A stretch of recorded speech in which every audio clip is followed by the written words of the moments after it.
Capítulo 23. E levantando-se toda a multidão deles, o levaram a Pilatos. E começaram a acusá-lo, dizendo: Havemos achado este pervertendo a nossa nação, proibindo dar o tributo a César, e dizendo que ele mesmo é Cristo, o Rei. E Pilatos perguntou-lhe, dizendo: Tu és o Rei dos Judeus? E ele respondendo, disse-lhe: Tu o dizes. E disse Pilatos aos principais dos sacerdotes e à multidão: Não acho culpa alguma neste homem. Mas eles insistiam cada vez mais, dizendo: Alvoroça o povo, ensinando por toda a Judéia, começando desde a Galiléia até aqui. Então Pilatos, ouvindo falar da Galiléia, perguntou se aquele homem era galileu. E sabendo que era da jurisdição de Herodes, remeteu a Herodes, que também naqueles dias estava em Jerusalém. E Herodes, quando viu a Jesus, alegrou-se muito, porque havia muito que desejava vê-lo, por ter ouvido dele muitas coisas, e esperava que ele veria fazer algum sinal.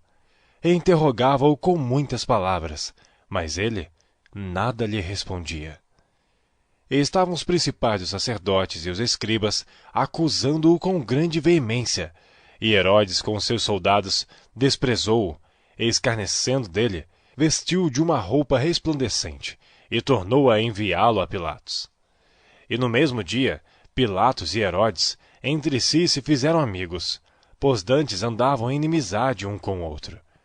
E convocando Pilatos os principais dos sacerdotes, e os magistrados e o povo, disse-lhes: Haveis-me apresentado este homem como pervertor do povo.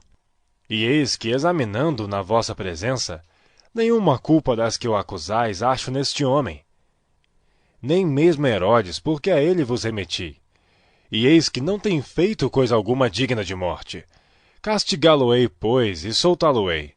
E era-lhe necessário soltar-lhes um pela festa.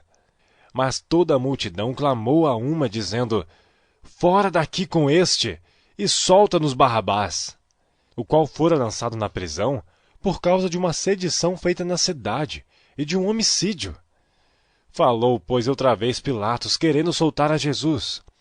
Mas eles clamavam em contrário, dizendo: Crucifica-o!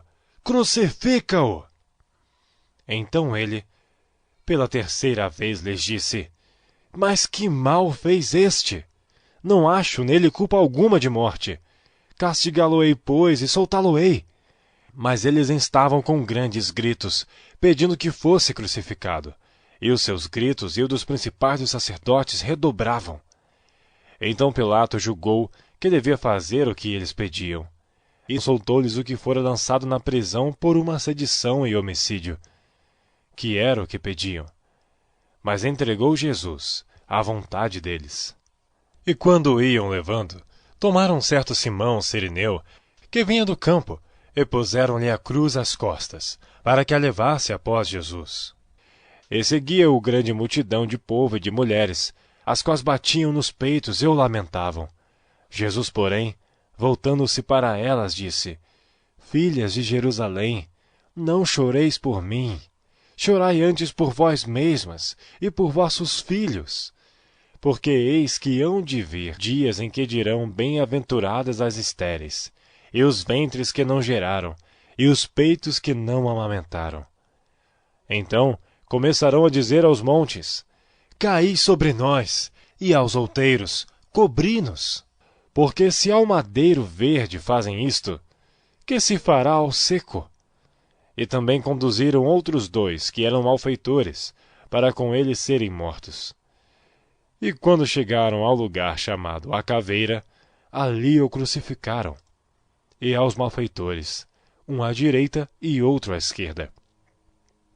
E dizia Jesus: Pai, perdoa-lhes, porque não sabem o que fazem. E repartindo as suas vestes, lançaram sortes. E o povo estava olhando, e também os príncipes zombavam dele, dizendo: Aos outros salvou, salva-se a si mesmo, se este é o Cristo, o escolhido de Deus.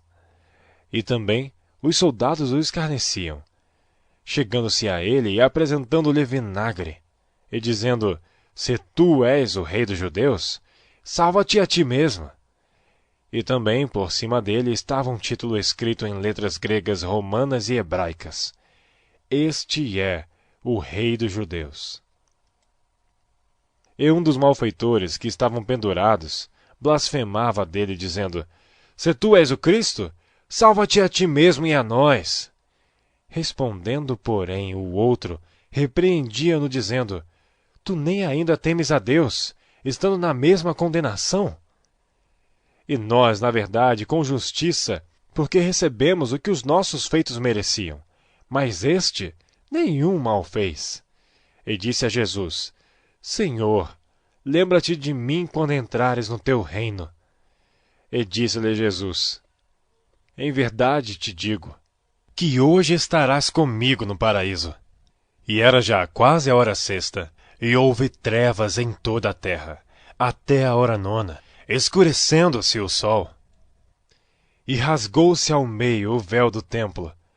E clamando Jesus com grande voz, disse: Pai, nas tuas mãos entrego o meu espírito. E havendo dito isto, expirou. E o centurião, vendo o que tinha acontecido, deu glória a Deus, dizendo: Na verdade, este homem era justo. E toda a multidão que se ajuntara a este espetáculo, vendo o que havia acontecido, voltava batendo nos peitos. E todos os seus conhecidos e as mulheres que juntamente o haviam seguido desde a Galiléia estavam de longe vendo estas coisas. E eis que um homem por nome José, senador, homem de bem e justo, que não tinha consentido no conselho e nos atos dos outros, de Arimateia, cidade dos judeus, e que também esperava o reino de Deus, esse, chegando a Pilatos, pediu o corpo de Jesus. E, havendo-o tirado, envolveu-o no lençol e pô-lo num sepulcro escavado numa penha, onde ninguém havia sido posto. E era o dia da preparação, e amanhecia o sábado. E as mulheres que tinham vindo com ele da Galiléia seguiram-no também e viram o sepulcro, e como foi posto o seu corpo. E voltando elas, prepararam especiarias e ungüentos, e no sábado repousaram conforme o mandamento.